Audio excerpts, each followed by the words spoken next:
माधवी और जयेश अपने बेटे वासु की शादी के लिए लड़की देखने जाते हैं। आइए आइए भाई साहब, बहन जी, आप लोगों का स्वागत है। बैठिए, मैं आप लोगों के लिए ठंडा मंगवाता हूँ। लड़के वाले सोफे पर बैठकर पूरे घर को निहारते हैं। मम्मी, इनका घर तो काफी अच्छा है। लड़की भी अच्छी होगी। हाँ, तस्वीर में तो अच्छी लग रही थी। तभी सावी की माँ आशा हाथों में कोल्ड ड्रिंक की ट्रे लेकर आती है। लीजिए, आप लोग ठंडा पीजिए, तब तक सावी आ रही है। लड़के वाले कोल्ड ड्रिंक का आनंद लेते हैं। थोड़ी देर में चाय नाश्ते की ट्रे लेकर सावी भी आ जाती है और बातचीत का दौर शुरू हो जाता है। कुछ देर बाद, अरे आप लोगों ने तो नाश्ता किया ही नहीं, समोसे और कचौरियां ठंडी हो गई। अरे नहीं बहन जी, ये सब रहने दीजिए। मैं तो कहती हूँ इन्हें वापस ले जाइए, खाने की चीजें क्यों वेस्ट करनी। ऐसे कैसे बहन जी, आपको कुछ न कुछ तो लेना ही पड़ेगा। हमने कोल्ड ड्रिंक पी लिया बहन जी, हमारे लिए यही बात है, वरना हम तो कोल्ड ड्रिंक को हाथ भी नहीं लगाते। अच्छा बहन जी, वो क्या है ना कि हमारा पूरा परिवार सेहत को लेकर काफी जागरूक है। हम अनहेल्दी चीजें बिल्कुल नहीं खाते। हाँ बहन जी, चाट, समोसा, कचौरियां, गोलगप्पे, मोमोज, पराठे, ये सब ऑयली चीजें हैं जो हमारी सेहत को सिर्फ नुकसान पहुंचाती है। भाई, फिट रहने के लिए हम लोगों ने तो इनका त्याग कर दिया है। ये तो बहुत अच्छा किया भाई साहब। तली बुनी चीजें 10 तरह की बीमारियों को दावत देती है। अरे आपको क्या बताऊं भाई साहब, वासु तो फिटनेस मास्टर है ही। वासु के पापा ना भी जरा सी इनकी तोंद बाहर निकल आए तो ये खाना ही छोड़ देता है। रोज सुबह जॉगिंग पर जाते हैं, योगा करते हैं। देखिए बहन जी, बिल्कुल ऐसे। माधवी ड्राइंग रूम में ही उछल उछल कर योगा करना शुरू कर देती है। हम समझ गए बहन जी, समझ गए। अब बैठ जाइए। अब आपको क्या बताऊं, हमारे घर में सुबह का नाश्ता कोई नहीं करता। अच्छा, कुछ भी नहीं खाते? ना, अनहेल्दी कुछ भी नहीं खाते। हम सुबह नाश्ते में थोड़े से फ्रूट्स जैसे सेब, खीरा खा लेते हैं या फिर संतरे का जूस। अच्छा, सिर्फ फ्रूट्स? सुबह नाश्ता बिल्कुल हल्का। हम दिन में एक ही बार खाना खाते हैं। यह नहीं कि सुबह उठकर नाश्ता बनाया, फिर नाश्ता किया, फिर खाना बनाया, फिर खाना खाया। हम ऐसा नहीं करते। हमारे घर में दिन में एक ही टाइम खाना बनता है। आंटी जी, कई बार तो हम नाश्ते में सिर्फ नारियल पानी पीते हैं। नारियल पानी हमारे शरीर को हेल्दी और हाइड्रेट रखता है, जिससे पूरे दिन शरीर में एनर्जी बनी रहती है। उसके बाद हम सीधे दोपहर में हल्की फुल्की 1 या 2 चपाती और दाल खाते हैं। अच्छा, आप लोग खाने में सब्जी भी नहीं खाते? अंकल जी, हम सब्जी खाते हैं, लेकिन बहुत कम तेल और मसाले वाली। वो क्या है ना कि तेल मसाला खा लिया तो फिर हमारी सारी मेहनत बेकार चली जाएगी। ये जो पापा मम्मी योगा और जॉगिंग करते ना, मैं रोज जिम में वर्कआउट करता हूँ, 2-2 घंटे पसीने बहाता हूँ, सब बेकार चली जाएगी। इसलिए हम ज्यादा हैवी खाना और तेल मसाला अवॉइड करते हैं। आप लोगों ने तो सेहत का पूरा ध्यान रखा हुआ है। ऐसे ही नहीं हमने इतना मेंटेन किया हुआ है भाई साहब, इसके पीछे हमारी मेहनत और संयम छिपी हुई है। मतलब लड़की वाले लड़की के परिवार के सामने अपना फुल इम्प्रेशन झाड़ते हैं। उनकी बातें सुनकर सावी काफी इम्प्रेस भी हो जाती है। सही फैमिली है यार, मेरे ससुराल वाले काफी मॉडर्न है, फिटनेस का पूरा ध्यान रखते हैं। और सबसे अच्छी बात तो यह है कि मुझे सुबह सुबह उठकर सबके लिए नाश्ता नहीं बनाना पड़ेगा। आराम से अपनी नींद पूरी करूंगी और सिर्फ दोपहर का खाना बनाऊंगी, उसमें भी ज्यादा वैरायटी नहीं बनानी पड़ेगी। दोनों पक्षों से इस शादी के लिए हाँ कर दी जाती है और शादी तय हो जाती है। अब वासु और सावी की शादी में 4 महीने बाकी होते हैं। इस बीच सावी रोज वासु को फोन किया करती, कभी कभी वो माधवी और जयेश से भी बात कर लिया करती। हाय वासु, कैसे हैं आप? एकदम फिट, अभी जिम से आया हूँ। अब तो थोड़ी देर में आप ऑफिस चले जाओगे ना, नाश्ता किया आपने? हाँ सावी, मैंने नाश्ता कर लिया। 1 गिलास ऑरेंज जूस और थोड़े से अंगूर खाए। जूस और अंगूर से पेट भर गया? और क्या, 1 गिलास ऑरेंज जूस शरीर को 3 से 4 घंटे तक की एनर्जी देता है। मेरा तो जूस से ही पेट भर गया था। वो तो मम्मी जिद करने लगी तो मैंने थोड़े अंगूर भी खा लिए। चलो अब मैं ऑफिस के लिए निकल रहा हूँ, तुम अपना ध्यान रखना। Okay okay, bye, take care. इसी तरह एक दिन वो माधवी को फोन करती है। नमस्ते मम्मी जी। जीती रहो सावी बहू, अभी हम तुम्हें ही याद कर रहे थे। अच्छा, हाँ, मैं वासु के पापा के लिए एप्पल काट रही थी तो इन्होंने कहा कि सावी से पूछ ले कि वो रोज एक एप्पल तो खाती है ना, ले तो खुद ही इनसे बात कर ले। माधवी फोन जयेश को देती है। सावी बहू, 1 Apple a day keep the doctor away. हमें स्वस्थ रहने के लिए 1 सेब रोज खाना चाहिए। तुम खाती हो ना बेटा? जी पापा जी, मैं रोज एक सेब खाती हूँ। Good good. देखो, मैं रोज जॉगिंग करता हूँ, फिर भी मेरा थोड़ा पेट बाहर आ गया तो मैंने तेरी मम्मी जी से कह दिया कि मैं नाश्ते में सिर्फ एक चीज खाऊंगा, या तो एप्पल या ऑरेंज जूस। सिर्फ एक चीज? हाँ, एक एप्पल काफी होता है। एप्पल में विटामिन बी और मिनरल्स होता है। अब क्या जरूरत है सुबह सुबह पूरी पराठे खाने की। जितना टाइम ये सारी चीजें बनाने में बर्बाद करेंगे उतने टाइम में हम योगा कर लेंगे, है ना सही बात? जी पापा जी, आप बिल्कुल सही कह रहे हैं। बातें पूरी करके सावी फोन रख देती है। जहां उसके ससुराल वालों ने सावी के सामने झूठा ही सही लेकिन पूरा माहौल बना दिया था कि वे लोग काफी हेल्थ कॉन्शियस है, तो वहीं सावी ये सोच सोचकर खुश थी कि उसे काफी सही घर मिला है। सुबह सुबह उठकर किचन में तो नहीं जाना पड़ेगा। 4 महीने के बाद सावी और वासु की शादी हो जाती है। अब सावी बहू बनकर ससुराल आ जाती है। सावी के ससुराल वालों ने उसके सामने शादी से पहले जो इम्प्रेशन बनाया हुआ था उसे वो शादी के बाद भी बनाए रखने की कोशिश करते हैं। शादी के कुछ दिनों के बाद सावी वासु को सुबह 6 बजे जगा देती है। वासु उठो ना, सुबह के 6 बज गए। वासु उठो ना। वासु गहरी नींद में होता है। सावी उसे बार बार जगाती है। अरे क्या बात है सावी, अभी तो 6 बजे, सोने दो ना। तुम्हें जिम नहीं जाना है क्या? शादी की सारी रस्में पूरी होने तक मैंने तुम्हें देर तक सोने दिया, लेकिन अब तो सब हो चुका है। आज से तुम्हें ऑफिस भी जाना है। तुम तो रोज सुबह जिम जाते थे ना, तो उठो, चलो जिम जाओ, नहीं तो लेट हो जाओगे। अब वासु उठ जाता है और उसे पहली बार जिम जाना पड़ता है। हाँ, सही सुना आपने, पहली बार। क्योंकि शादी से पहले वो कभी जिम गया ही नहीं। इम्प्रेशन झाड़ने के चक्कर में अब तक सावी से झूठ बोलता रहा कि वो रोज जिम जाता है। खैर, उसे जिम जाना पड़ता है, लेकिन जिम जाकर वो अपनी गाड़ी से बाहर ही नहीं आता। नींद ही पूरी नहीं हुई और वो गाड़ी में ही सो जाता है। इसी तरह सावी जयेश और माधवी को भी जगाकर उन्हें जॉगिंग पर भेज देती है।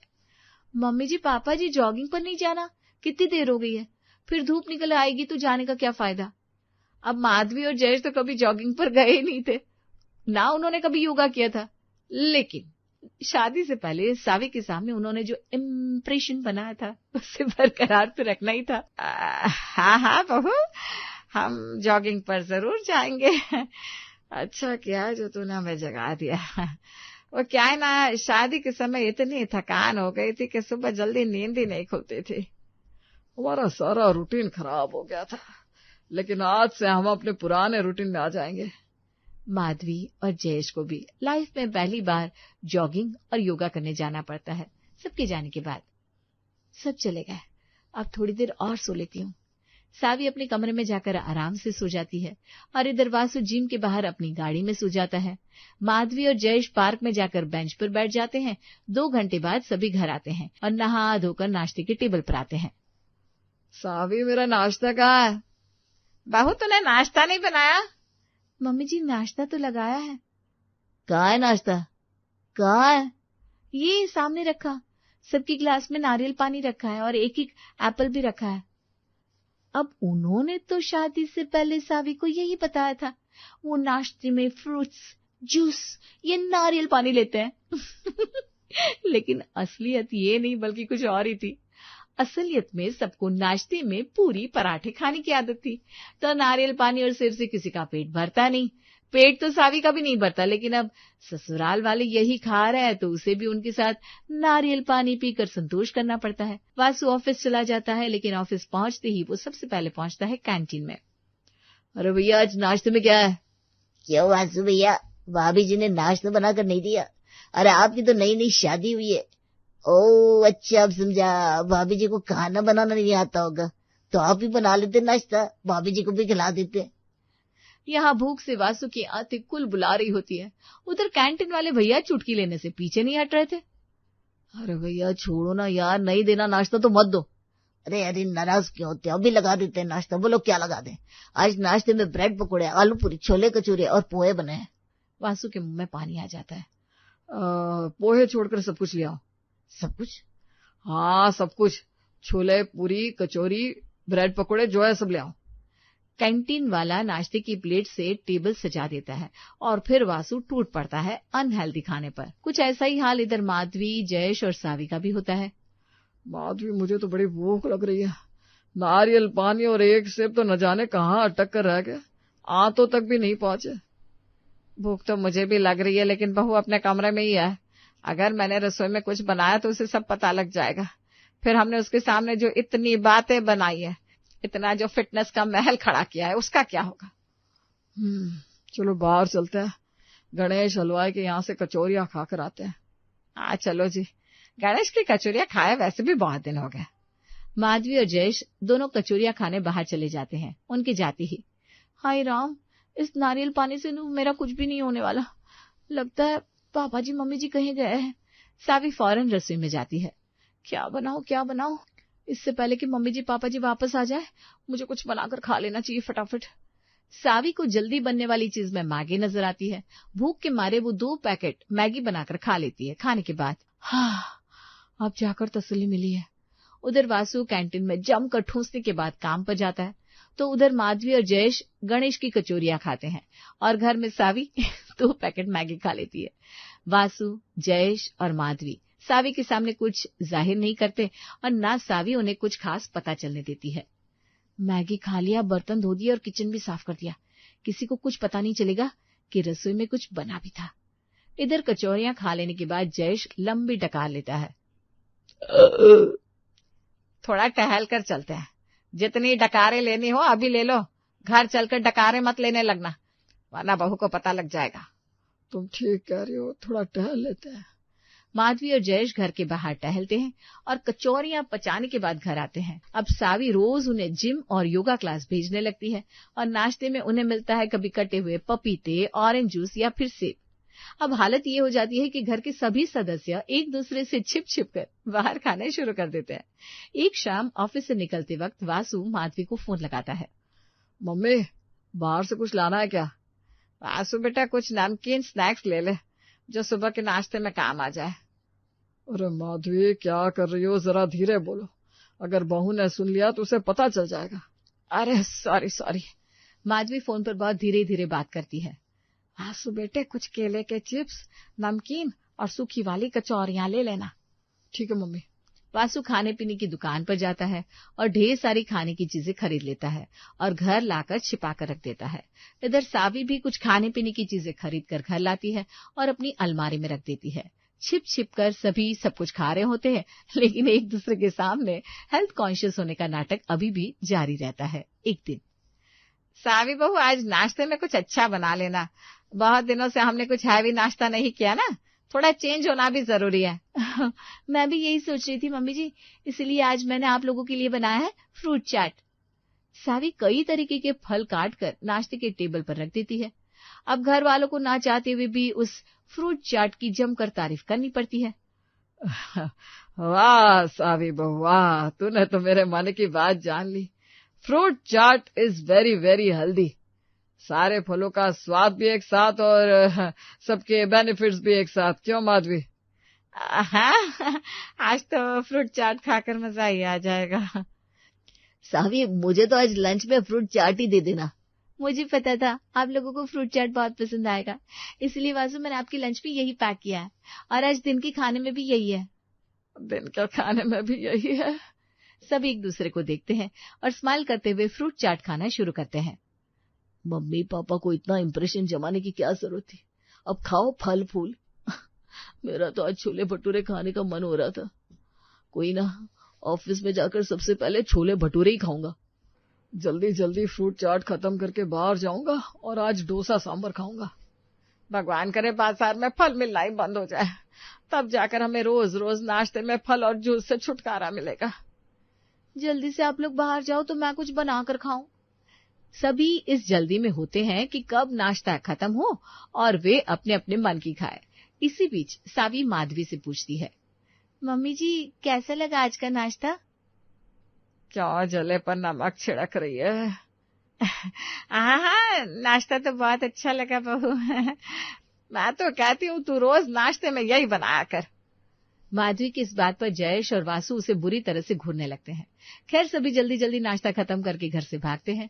वासु ऑफिस पहुंचकर छोले भटूरे पर टूट पड़ता है तो माधवी और जयेश रेस्टोरेंट में जाकर डोसा सांभर मंगवाते हैं। सभी चले गए। अपने लिए क्या बनाऊं?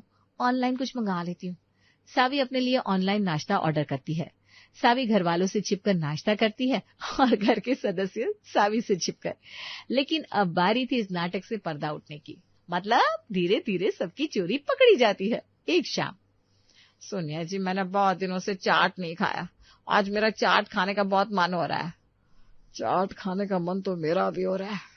चलो शाम का वक्त है, घूम कर आते हैं, साथ में चाट भी खा लेंगे। माधवी और जयेश दोनों टहलने के बहाने बाहर जाते हैं और चाट खाने लगते हैं। माधवी अपनी चाट जल्दी जल्दी खत्म कर लेती है। मैं घर जा रही हूँ, आप आ जाना। ठीक है, तुम पहुंचो, मैं आता हूँ। इधर माधवी घर की ओर जाने लगती है। इधर सावी का भी चाट खाने का बहुत मन हो रहा था और सावी चाट खाने के लिए उसी दुकान पर पहुंचती है जहां जयेश चाट खा रहा था। जयेश दुकानदार से कहता है, भैया 1 प्लेट समोसा चाट और लगा देना। तभी सावी उसे देख लेती है। पापा जी, आप यहाँ? सावी को देखते ही जयेश अपनी प्लेट टेबल पर रख देता है। वो अपनी बगल में खड़े एक अनजान आदमी की ओर इशारा करता है और हंसते हुए कहता है, अरे सावी बहू, ये मेरा दोस्त है ना रूपक। ये मुझे जिद करके यहाँ ले आया, वरना तू तो मुझे जानती है, मैं इन चीजों को हाथ भी नहीं लगाता। वो अनजान आदमी जयेश को अपनी ओर इशारा करते हुए देख लेता है। आप मेरे बारे में क्या कह रहे हो भाई साहब? मैं तो आपको जानता तक नहीं। अरे रुपेश, कैसी बात कर रहा है तू यार, तेरी मजाक करने की आदत गई नहीं है। सावी बहू, ये मेरा दोस्त ना बड़ा मजाकिया है, इसे मजाक करने की बहुत आदत है। अच्छा, मैं चलता हूँ। जयेश वहां से 9-2-11 हो जाता है। इधर दुकानदार उसे आवाज लगा रहा था, अरे भाई साहब, समोसा चाट लगाने के लिए बोलकर कहाँ चले गए? ये लो, तुम्हारा समोसा चाट तैयार है। लेकिन जयेश तो पीछे मुड़कर देखता भी नहीं। लाओ भैया, ये समोसा चाट मुझे दे दो। जयेश की चोरी उस दिन पकड़ी जाती है। अब बारी थी माधवी की। एक दिन माधवी अपनी सहेली रेखा के साथ गोलगप्पे पर गोलगप्पे उड़ा रही थी। भैया 1 प्लेट गोलगप्पे और लगा देना, तीखा ज्यादा बनाना। तभी वहां आ जाती है उसकी प्यारी बहू सावी और माधवी रंगे हाथों पकड़ी जाती है। मम्मी जी, आप गोलगप्पे खा रही हैं? मुझे तो अपनी आंखों पर यकीन नहीं हो रहा। बहू, मैं कहाँ गोलगप्पे खाती हूँ, मैं तो रेखा की मदद कर रही थी। इसने 1 प्लेट गोलगप्पे खा लिए, फिर इसने दूसरी प्लेट भी मंगा ली। अब इससे खाया नहीं जा रहे थे, मैंने सोचा वेस्ट करने से अच्छा मैं ही खा लूं, वरना तू तो जानती है मैं इन सब चीजों की तरफ देखती भी नहीं हूँ। माधवी अपने गोलगप्पे की प्लेट रेखा के हाथ में थमा देती है। ले बहन, ले तू ही खा अपने गोलगप्पे। रेखा माधवी की ओर हैरानी से देख रही थी। ये मेरे नहीं है, तू ही इसे खा ले। बहुत बोल रही थी मेरा गोलगप्पे खाने का मन हो रहा है, अब खाती क्यों नहीं है? माधवी इशारे से रेखा को चुप रहने के लिए बोलती है। इधर मौके का फायदा उठाकर सावी माधवी के हाथ से प्लेट लेकर गोलगप्पे खाने लगती है। भैया, एक सूखी पापड़ी देना और थोड़ा गोलगप्पे का पानी और दे दो। अब धीरे धीरे करके सावी के सामने इस बात का खुलासा होने लगा था कि उसकी ससुराल वालों की फिटनेस प्रेम वाली बात सफेद झूठ थी। इस बात पर मुहर तब लग जाती है जब संडे के दिन वासु का जूस से पेट नहीं भरता तो वो बाहर से नाश्ते में पनीर के पराठे मंगवा लेता है। वो छत की ओर जाने वाली सीढ़ियों पर बैठकर पराठे खा रहा था। ये पराठों की खुशबू कहाँ से आ रही है? सावी पराठों से आने वाली खुशबू की तरफ जाती है और वासु को पराठे खाते हुए देख लेती है। एक बाइट मुझे भी खिलाना। वासु सावी की ओर देखता है। जब आप लोग नाश्ते में वही सारी चीजें खाते हो जो सब खाते हैं, तो फिर मुझसे ये बोलने की क्या जरूरत थी कि आप लोग फिटनेस प्रेमी हो? अरे आप लोगों के चक्कर में मुझे भी बाहर जाकर और छिप छिप कर खाना पड़ता था। मेरा भी फ्रूट्स और जूस से पेट नहीं भरता। उस दिन से घर में सुबह का नाश्ता बनने लगता है क्योंकि अब झूठ से पर्दा हट चुका था। ये सब आपके लाड प्यार का ही परिणाम है। अभी अभी क्रिकेट और फुटबॉल खेलने जाने की, दोस्तों के साथ पार्टी करने की जिद करने वाला आपका लाडला आज घर में किसी लड़की को बहू बनाकर लाने की जिद कर रहा है। अरे करना चाहता है वो अपनी मर्जी से शादी तो करने दो ना, आजकल सभी बच्चे करते हैं। तुम इतना गुस्सा कर रही हो तो तुम्हें तो खुश होना चाहिए, हमारे बेटे ने तुम्हारा काम आसान कर दिया है। आए बड़े काम आसान किया कहने वाले, इसने तो पूरे बिरादरी में मेरी नाक कटवा दी है। आपको पता नहीं है क्या मैं इसकी शादी के लिए कितने अरमान सजाए थे? आपको पता है, मुझे लगता था एक बार मैं इसके रिश्ते की बात छेड़ दो तो हमारे ही कई रिश्तेदार उनकी लड़कियां लेकर हमारे सामने आ जाएंगे। अरे इसके लिए मेरे एक बार कहने पर 100 लड़कियों की लाइन लग जाती और मैं हमारे रिश्तेदारों की लड़कियों को एक एक करके ना बोलती। इतने अच्छे कंपनी में जॉब करता है मेरा बेटा, रूप रंग कद से ये जैसी लड़की मांगता मैं वैसी लड़की इसके सामने लाकर खड़ी कर देती, लेकिन इसे तो हमारे ऊपर भरोसा ही नहीं है। माँ, आप क्या बोले जा रही हैं? मैंने कुछ भी गलत नहीं किया है। एक बार आप रोशनी से मिलकर तो देखिए। रंग रूप कब से जैसे आपको चाहिए थी बिल्कुल वैसे ही है वो, और पूरे खानदान में किसी की भी बहू नहीं पढ़ी होगी इतनी पढ़ी लिखी है। जितना मैं कमाता हूँ उतना वो भी कमा सकती है। मैंने जो पढ़ा है उतना उसने भी पढ़ा है, लेकिन आपको क्या दिक्कत है उससे? मुझे समझ में नहीं आता।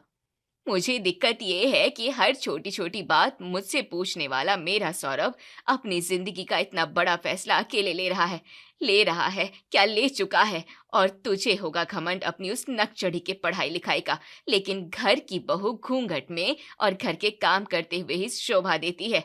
माँ, वो तैयार है घर की जिम्मेदारियां उठाने के लिए, आपकी पापा की सेवा करने के लिए। माँ, वो मुझसे बेहद प्यार करती है और मैं भी उससे उतना ही प्यार करता हूँ। माँ प्लीज, इस रिश्ते के लिए आपकी हाँ बहुत जरूरी है। प्लीज हाँ कह दीजिए माँ। मुझे यकीन है मेरी रोशनी आपको शिकायत का एक भी मौका नहीं देगी।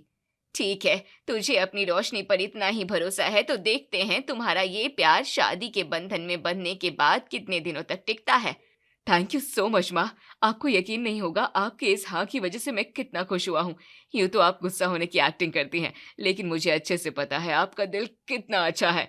और अभी जिस लड़की को आप परखना चाह रही है ना, मुझे यकीन है जब आप उसे अच्छे से परख लोगी और अपनी बहू मान लोगी तब वो मुझे भी ज्यादा आपकी लाडली हो जाएगी। अरे वाह बेटा, पिछले 8 दिनों से मैं तुम्हारा लव मैरिज सक्सेस करने के लिए तुम्हारी मदद कर रहा हूँ और एक बार तुम्हारी माँ ने हाँ क्या कह दिया, बेटा तुमने तो पार्टी बदल ली। सौरभ पराग और कोकिला का इकलौता बेटा है। बचपन से हर एक चीज जैसे सौरभ को चाहिए थी वैसे ही कोकिला और पराग ने की थी। सौरभ भी अपने माता पिता का संस्कारी लड़का था, उनकी हर एक बात सुनता था। आज तक एक भी चीज उसने अपनी मर्जी से नहीं की थी, लेकिन अचानक आज एक लड़की को अपने घर की बहू बनाने की बात सौरभ ने अपने माता पिता के सामने रख दी। उसके पिता तो इस बात से खुश थे, लेकिन अपनी माँ को मनाने के लिए उसे काफी वक्त लग गया था। सौरभ की माँ कोकिला ने बेटे की खुशी के लिए हाँ तो कह दिया था, लेकिन वो इस रिश्ते से बिल्कुल खुश नहीं थी। जैसे तैसे सौरभ अपनी माँ को मनाता है और अपनी मनपसंद लड़की को बड़े ही धूमधाम से शादी करके अपनी पत्नी बनाकर घर ले आता है। शादी के कुछ दिनों बाद, माँ ये देखो, कल हम लोग बाहर गए थे ना, तो सौरभ ने मुझे कितनी सारी शॉपिंग करवाई है। अरे उसने क्या करवाई है, तुमने खुद की होगी। वैसे भी तुम आजकल की लड़कियां तो पैसे उड़ाने के अलावा कुछ तुम्हें सोचता ही नहीं है। माँ, शादी के टाइम पर मैंने सिर्फ हैवी वर्क की साड़ियाँ और लहंगे ही खरीदे हैं। मेरे पास अच्छे अच्छे ड्रेस हैं, लेकिन अपने घर में वो पहनने के लिए मना किया है। मेरे पास रोज के इस्तेमाल के लिए साड़ी ही नहीं थी। मैंने ऐसे ही सौरभ से कहा तो मुझे बाहर ले गए और साड़ियाँ दिला दी। इसमें मेरे पैसे उड़ाने का सवाल कहाँ से आता है? अच्छा जी, तो अब तू अपनी सास से जुबान चलाएगी। इसलिए कहते हैं लोग, ज्यादा पढ़ी लिखी लड़कियां घर के बर्बादी का कारण होती हैं। इन्हें तो बस पति के साथ इधर उधर घूमने दो, फिर ये खुश रहती हैं। घर में आते ही इनके चेहरे पर 12 बज जाते हैं। माँ क्या कह रही हैं आप? जब से शादी करके आई हूँ तब से मैंने आपको शिकायत का एक मौका भी नहीं दिया। उल्टा मैं आपसे बात करने की कितनी कोशिश कर रही हूँ, इस घर को आप सबके तौर तरीके सीखने की कोशिश कर रही हूँ, लेकिन आप हैं कि मुझे हर बार ताने ही दिए जा रही हो। मैं हर दिन यही सोचती हूँ कि मैं ऐसा कुछ करूँ जिस बात से मैं आपको पसंद आ जाऊँ। माना कि हमारी शादी आपकी मर्जी से नहीं हुई है, लेकिन अब जो हुआ सो हुआ। मैंने आप सबको स्वीकार कर लिया है, तो आप मुझे स्वीकार क्यों नहीं कर पा रही हैं? इस घर में आज तक मेरे सामने इतनी गड़बड़ किसी ने भी नहीं की है, सौरभ के पापा ने भी नहीं। मैं तुम्हारी शादी को हाँ कह दिया, यही बहुत बड़ा एहसान किया तुम्हारे ऊपर। अब यहाँ खड़ी रहकर ज्यादा चटर पटर करने की कोई जरूरत नहीं है। आज मेरे बेटे के जितने पैसे उड़ाए हैं उतना काम भी करो। जाओ जल्दी से किचन में जाओ और खाना बनाओ। कोकिला की बात सुनकर रोशनी की आंखों में पानी आ जाता है। अपना हाथ अपने आंखों से घुमाते हुए रोशनी किचन की ओर चली जाती है। रात के खाने के बाद रोशनी किचन में दूध गर्म कर रही थी और सौरभ पानी पीने किचन में आता है। तभी हम दोनों ने शादी तो कर ली, लेकिन जब से शादी हुई है तब से हम एक दूसरे के लिए ढंग से वक्त नहीं निकाल पा रहे। तुम्हारी जिंदगी में सास ससुर के आगे रोशनी, तुम तो मुझे भूल ही गई हो। आप भी ना कुछ भी कहते हो, ऐसी कोई बात नहीं है। एक दूसरे से बात करते हुए सौरभ और रोशनी थोड़ी देर के लिए एक दूसरे में खो जाते हैं। तभी गैस पर रखा हुआ दूध उबलकर पतीले से बाहर आ जाता है। उसी समय कोकिला वहां से गुजरती है खांसते हुए। रोशनी, कहाँ ध्यान है तुम्हारा? देखो दूध पतीले से बाहर जा रहा है और तुम वहीं पर खड़ी हो, लेकिन तुम्हें दिखाई भी नहीं दे रहा। शादी हुई है तब से कह रही हूँ मैं तुम्हें अपना मन घर में लगाओ। माफ करना माँ जी, वो मेरा ध्यान नहीं था। यही तो आपत्ति है, तुमने शादी तो कर ली लेकिन तुम्हारा ध्यान घर में नहीं होता। दिन भर मोबाइल में लगी पड़ी रहती हो तुम, और जब सौरभ आ जाता है तब उसके आगे पीछे। अगर ऐसा ही चलता रहा तो वो दिन दूर नहीं जिस दिन तुम हमें कटोरा लेकर रास्ते पर बिठाओगी। रोशनी को डांट कर कोकिला वहां से चली जाती है। थोड़ी देर बाद रोशनी गिरा हुआ दूध साफ करके अपने कमरे में आ जाती है। सौरभ, आपके इस घर को अपना बनाने के लिए, आपकी माँ को खुश करने के लिए मैं हर एक चीज कर रही हूँ। दिन भर यही सोचती रहती हूँ कि माँ किस चीज से खुश होंगी। हमारी शादी को 4 महीने से ज्यादा हो गए हैं। मैं हर बार उन्हीं के बारे में सोचती हूँ और वो एक बार भी मेरे बारे में नहीं सोचती। मुझे ताने मारने के नए नए तरीके ढूंढती रहती हैं। अब तक वो सिर्फ मुझे तुम्हारे पीछे बोलती थी, लेकिन आज देखा ना तुमने, किचन में बस थोड़ा सा दूध गैस पर गिर गया था। इतनी छोटी सी बात के लिए उन्होंने मुझसे क्या कुछ नहीं कहा। अरे घर की नौकरानी थोड़ी ना हूं मैं, मुझे घर का एक काम भी करने की आदत नहीं थी। हमारे प्यार के लिए, तुम्हारे लिए मैं पूरा घर संभाल रही हूँ। मैं नई हूँ ये कहकर मुझे इस घर में एडजस्ट होने के लिए मदद करने की जगह माँ जब देखो तब मुझे भला बुरा कहने लगती है, और आपका इसकी तरफ बिल्कुल ध्यान नहीं है। सौरभ, मैं कुछ कह रही हूँ, आपको सुनाई दे रहा है क्या? शादी को 4 महीने नहीं हुए और तुम मेरे सामने माँ की शिकायत लेकर बैठ गई। माना कि मेरी माँ को गुस्सा बहुत ज्यादा है। वो छोटी छोटी बात को लेकर गुस्सा करती हैं क्योंकि उन्हें हर एक चीज सही से चाहिए होती है। इसका मतलब ये नहीं कि वो गलत है, और हम सही में, हमें बस उन्हें समझने की जरूरत है। और दूध वेस्ट जा रहा था, हम दोनों बाहर सामने खड़े थे, इसलिए मैंने तुम्हें बोल दिया। वो बस तुम्हें समझा ही रही थी ना कि घर में ध्यान लगाओ, इसमें इतना नाराज होने जैसा कुछ भी नहीं है।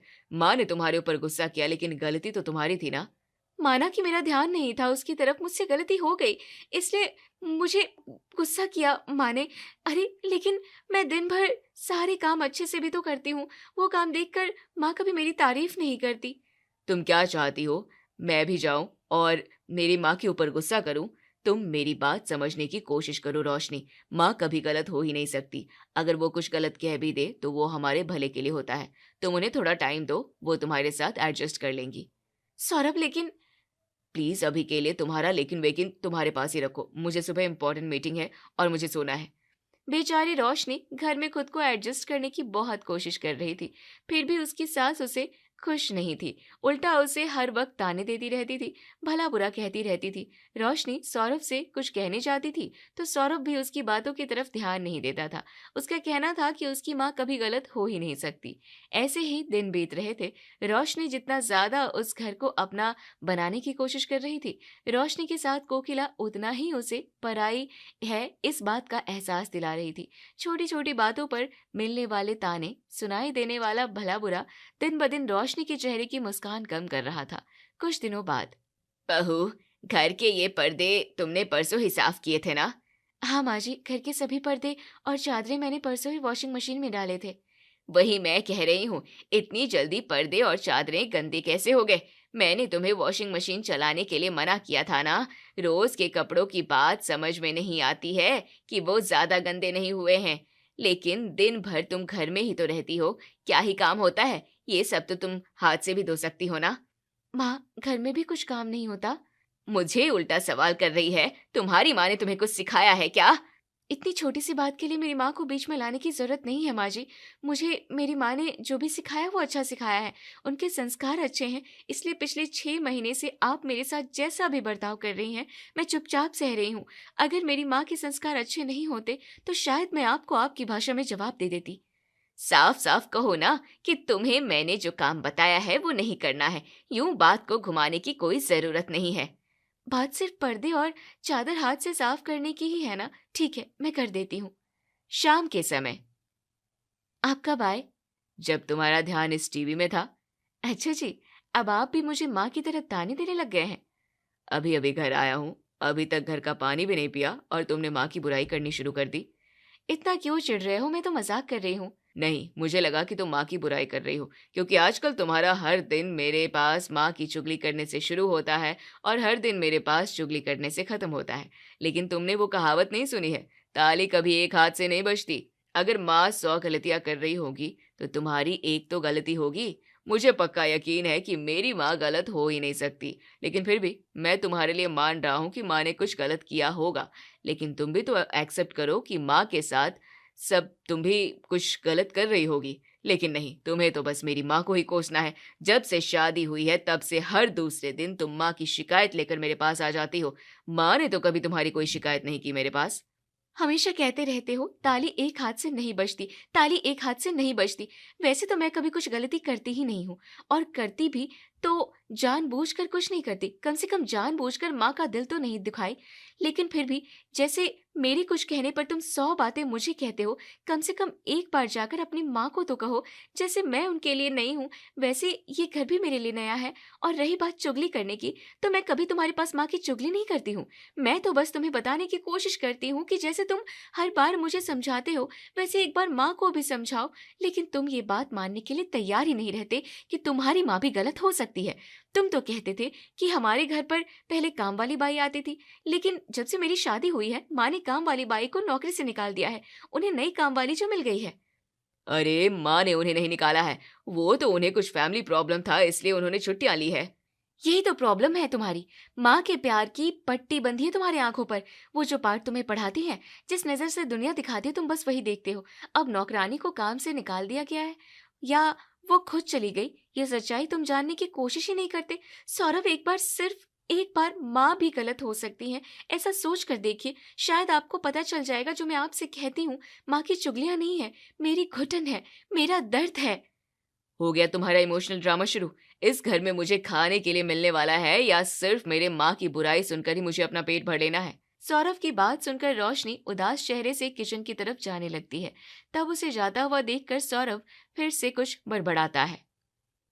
जितनी बड़बड़ करनी है खुद से कर लो। मुझे यकीन है एक दिन तुम्हें यकीन हो ही जाएगा कि मैं जो भी कह रही हूँ वही सही है, वही सच है। बीच में ऐसे ही कुछ दिन निकल जाते हैं। अपनी सास के तानों से और बार बार पति के किए हुए नजरअंदाज से रोशनी इतनी परेशान हो गई थी कि आजकल रोशनी बिल्कुल चुप रहने लगी थी। किसी से कुछ नहीं कहती थी। जितना काम होता था बस उतना ही बात करती थी।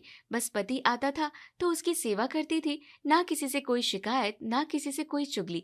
ऐसे ही कई दिन निकल जाते हैं। सौरभ ध्यान नहीं देता था और माँ जी ताने बंद करने का नाम नहीं लेती थी। दोनों के बीच बीच में बेचारी रोशनी पिस रही थी। आजकल रोशनी घर में शांति बनी रहे इसलिए बिल्कुल चुप हो गई थी। अगले कुछ दिनों तक ऐसा ही चलता रहता है। रोशनी, माँ, ये देखो मैं क्या लेकर आया हूँ। वाह, इतनी सुंदर साड़ियाँ। हाँ, आज ही मेरा प्रमोशन हुआ है, बस ऐसी खुशी में मैं ये साड़ियाँ लेकर आ गया हूँ। अच्छा किया बेटा। वैसे भी तुम्हारे मौसी का बर्थडे आ रहा है, वो हर बार मुझे कुछ न कुछ देती रहती है। अब तो इतने प्यार से मेरे लिए 2 साड़ियाँ लेकर आया है, लेकिन मैं अकेली 2 साड़ियाँ नहीं पहन सकती। एक काम करती हूँ, इसमें से एक साड़ी मैं तुम्हारी मौसी को देती हूँ, वो भी खुश हो जाएगी। माँ, ये दोनों साड़ियाँ आपकी नहीं है, इसमें से एक साड़ी आपकी है और एक साड़ी रोशनी की है। अच्छा, तो तू एक साड़ी रोशनी के लिए लेकर आया था। कोई बात नहीं बेटा, एक साड़ी तू कल उसके लिए फिर से ले आना। अभी ये साड़ी मुझे मौसी के लिए पसंद आई है तो मैं उन्हें दे देती हूँ। अभी अगले महीने मेरी चचेरी बहन की बेटी की शादी है, उस शादी में हम दोनों बहनें सेम साड़ियाँ पहनेंगे। आपको ऐसे ही साड़ी मौसी जी को देनी है तो मैं उनके लिए कल फिर से एक साड़ी ले आऊँगा। आज इस साड़ी मैंने अपनी पत्नी के लिए लाई है, तो इस साड़ी पर उसी का अधिकार है।